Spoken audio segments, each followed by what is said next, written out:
शेतकरी मित्रांनो, या पावसाळ्याच्या तोंडावर नेमकी कोणत्या पिकांची लागवड करावी जेणेकरून पावसाळ्यात लागवड केल्यानंतर पुढे जाऊन आपल्याला 40, 45, 50, 60, 70 दिवसामध्ये चालू होतील अशी पिकं आणि पुढे जाऊन दिवसाड तोडा करून आपण याचं भरघोस असं उत्पादन देखील मिळू शकतो। तर रेकॉर्ड ब्रेक उत्पादन मिळून देणारी आणि शेतकऱ्याला हमखास 4 रुपये जास्त पैसा कमवून देणारी टॉप 5 महत्वाची पिकं तुमच्या समोर घेऊन आलेलो आहे। जय शिवराय, नमस्कार शेतकरी मित्रांनो, मी मिलिंद भोर स्वागत करतो तुमचं मिलिंद भोर या आपल्या परिवारामध्ये शेतीविषयक युट्यूब चॅनल मध्ये। शेतकरी मित्रांनो, ही जी मी तुम्हाला पिकं सांगणार आहेत निश्चित स्वरूपात व्हिडिओ शेवटपर्यंत बघा। टॉप 5 पैकी कोणत्याही एका पिकाची लागवड करा आणि तुमचे पैसे हमखास होणार म्हणजे होणार। काही पिकं घरच्या घरी लावा, घरच्या घरी तोडणी करा, दिवसाड मार्केटला घेऊन जा आणि पैसाच कमवा।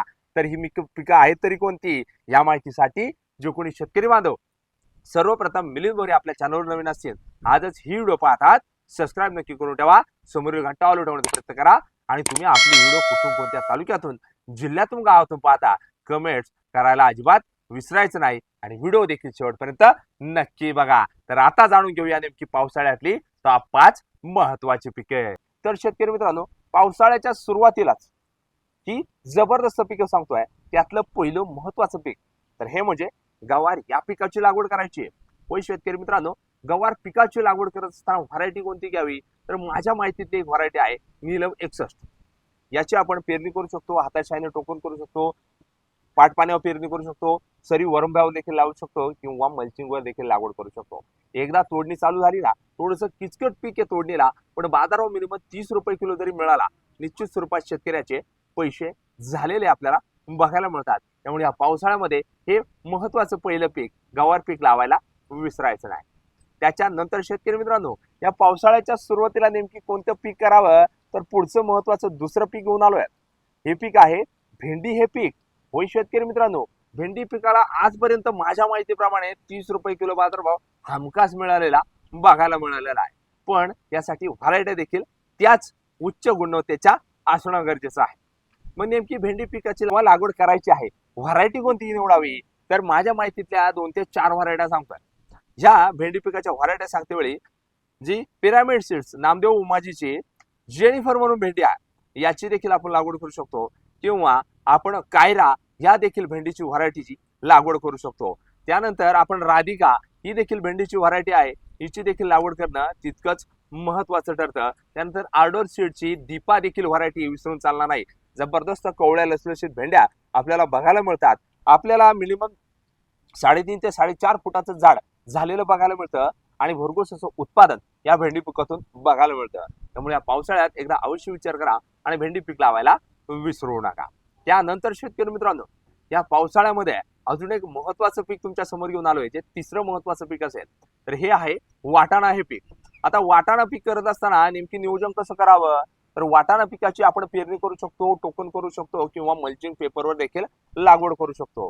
वाटाणा पीक करत असताना GS10 असेल, सलोनी असेल आणि जेंटेक सीड्सचं G3 ही देखील जबरदस्त व्हरायटी वाटाणा पिकाची सध्या बाजारामध्ये आलेली आहे। याचं देखील भरघोस असं उत्पादन आपण ह्या वाटाणा पिकातून घेऊन पावसाळ्यामध्ये लागवड करून पुढे जाऊन मालामाल होऊ शकतो। निश्चित स्वरूपात वाटाण्याला 30 रुपये, 40 रुपये, 50 रुपये आणि 100 रुपये किलो ही बाजारभाव झालेला आपल्याला बघायला मिळालेला आहे। त्यामुळे एकदा अवश्य विचार करा, या व्हरायटीची लागवड करा आणि वाटाणा पिकातून मालामाल व्हा। त्याच्यानंतर शेतकरी मित्रांनो, ह्या पावसाळ्याच्या सुरुवातीलाच नेमकी कोणत्या पिकाची लागवड करावी आणि पुढे जाऊन शेतकऱ्याला 4 पैसे पदरात पडतील, तर पुढचं महत्वाचं पीक सांगतोय हे आहे स्वीट कॉर्न मका। होय, थोडंसं लेट आहे, 70 ते 75 दिवसाचा कालावधी आहे। यामध्ये 2 कणसांची व्हरायटी निवडणं गरजेचं आहे आणि उरलेल्या ताटांचा आपण मुरगास देखील करू शकतो। मग नेमकी या स्वीटकॉर्न मकीच्या व्हरायट्या कोणत्या घ्यावा, तर नामदेव उमाजीची स्वीट 16 असेल, ह्या व्हरायटीची लागवड करू शकतो। त्यानंतर CP2 असेल, या देखील व्हरायटीची लागवड करू शकतो। अशोका सीडची अशोका 334 असेल, याची देखील लागवड करू शकतो। त्यानंतर आपण स्वाद 2 असेल किंवा मधुरिमा असेल, या देखील स्वीटकॉर्न व्हरायटीची लागवड करून 70 ते 75 दिवसामध्ये मालामाल होऊ शकतो। वजनदार टपोरी कंस आणि एकंदरीत व्यापाऱ्यांची प्रचंड मागणी असणाऱ्या ह्या जवळपास मी 4 ते 5 महत्वाच्या स्वीटकॉर्नच्या व्हरायट्या मला ह्या व्हिडिओमध्ये सांगण्याचा प्रयत्न केलेला आहे। एकदा अवश्य विचार करा आणि या पावसाळ्यामध्ये स्वीटकॉर्न मका या पिकाची लागवड केल्याशिवाय राहू नका. त्याच्यानंतर शेतकरी मित्रांनो, ह्या पावसाळ्यामध्ये शेतकऱ्याला निश्चित स्वरूपात मालामाल करेल असे एक जबरदस्त आणि महत्वाचं पीक जे मी तुमच्या समोर घेऊन आलेलो आहे. हे पीक पावसाळ्यात लागवड करायची आणि 70 दिवसामध्ये चालू होतोय. 30 रुपये किलो पासून 50 रुपये किलोला देखील बाजारावर झालेला बघायला मिळतो आहे. हे पीक आहे पावटा. हे पीक बीन्स या सेगमेंट मधलं येणारं हे वाल म्हणजेच पावटा हे पीक. छोटाली छोटाली झाडं राहतात. मल्चिंग पेपरवर लागवड करा, बेड करा किंवा पाटपाण्यावर करा, जबरदस्त उत्पादन मिळतंय. मिनिमम तोडा हा घरच्या घरीच करायचा आहे, तरी देखील उरकत नाहीये. माणूस बळ घेऊन आपण या पिकाची तोडणी करू शकतो. आणि निश्चित स्वरूपात पावटा पिकाची लागवड करते वेळी व्हरायटी कोणती घ्यावी, तर माझ्या माहितीतली एक जबरदस्त व्हरायटी सांगतोय. तर ही आहे सरपण सीडची सरपण हा पावटा. होय, जबरदस्त उत्पादन, रेकॉर्ड ब्रेक उत्पादन झालेलं बघायला मिळतं आणि शेतकऱ्याच्या हातात 4 पैसे 100% पडलेले आपल्याला बघायला देखील मिळतात.